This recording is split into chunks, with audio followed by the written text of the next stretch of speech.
দিনকে দিন আলুর দাম বাজারে নতুন রেকর্ড ছুঁচ্ছে। আমদানি শুল্ক কমিয়েও নিয়ন্ত্রণ করা যাচ্ছে না বাজার দর। চাহিদা বেড়ে যাওয়ায় এখন তাই আগাম জাতের আলু চাষে ব্যস্ত রংপুরের মিঠাপুকুর উপজেলার কৃষকরা। আবহাওয়া অনুকূলে থাকলে ভালো লাভের আশা করছেন তারা। আগাম জাতের আলু চাষে খরচ একটু বেশি হলেও তুলনামূলক কম সময় লাগায় আগাম আলু চাষ করে লাভবান হওয়া যায়। তাই গতবারের মতো এবারও আগাম আলু চাষে ব্যস্ত সময় পার করছেন এই অঞ্চলের চাষিরা। এই আলু মনে করো কার্তিক মাসের 10 দিন যা কাটছি, বীজ তার আগস্ট থেকে নিয়ে আসছে। ইনশাল্লাহ দেখা যাচ্ছে ক্ষেত ভালো আছে। মনে করো এখানে আমি ওই 70 টাকা করে কেজি কিনছি, 1400 কেজি, 1,60,000 টাকা। চাষ 20,000 টাকা। কিষান আছে মনে করো 50 এবার যাবত গেছি। মাল আমার খরচ বাদ দিয়েও 2 লক্ষ টাকা লাভ।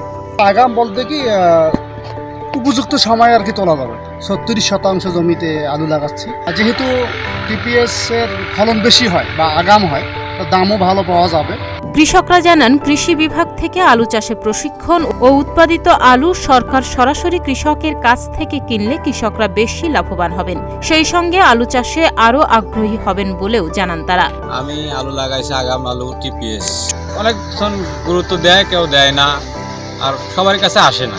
আমাদের কৃষি কর্মকর্তারা আমার সঙ্গে অবশ্য কোনোদিন কথা বলেনি বা আমার জমিতেও আসে নাই। আর আমি কৃষি থেকে কোনো হেল্প পাই না বা কোনো পরামর্শ পাই না। এই কৃষি বিএসকে কৃষি অফিসার 8 নম্বরে কে, আমি তাকেও চিনি না, মানে আমার সাথে কোনোদিন তার কথাও হয়নি। অনেকে দিতে পারে কিন্তু আমি কখনো পাইনি কোনোদিনও আমাকে ধরনের হেল্প করা হয়।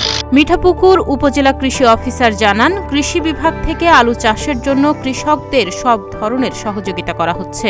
মিঠাপুকুর উপজেলায় মোট আলু আবাদের লক্ষ্যমাত্রা নির্ধারণ করা হয়েছে 11,000 হেক্টর।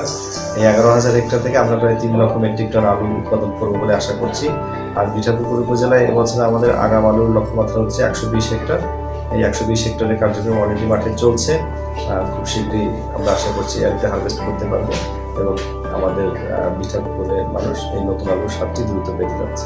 এবছর উপজেলায় 11,000 হেক্টর আলু চাষের জমি প্রস্তুত হয়েছে, যার লক্ষ্যমাত্রা নির্ধারণ করা হয়েছে 3 লক্ষ মেট্রিক টন। গত বছর আগাম আলুর মূল্য বেশি থাকার কারণে এবছরও চাষিরা 120 হেক্টর জমিতে আগাম আলুর চাষ করেছেন। তাহনিয়া ইয়াসমিন, প্রতিদিনের বাংলাদেশ।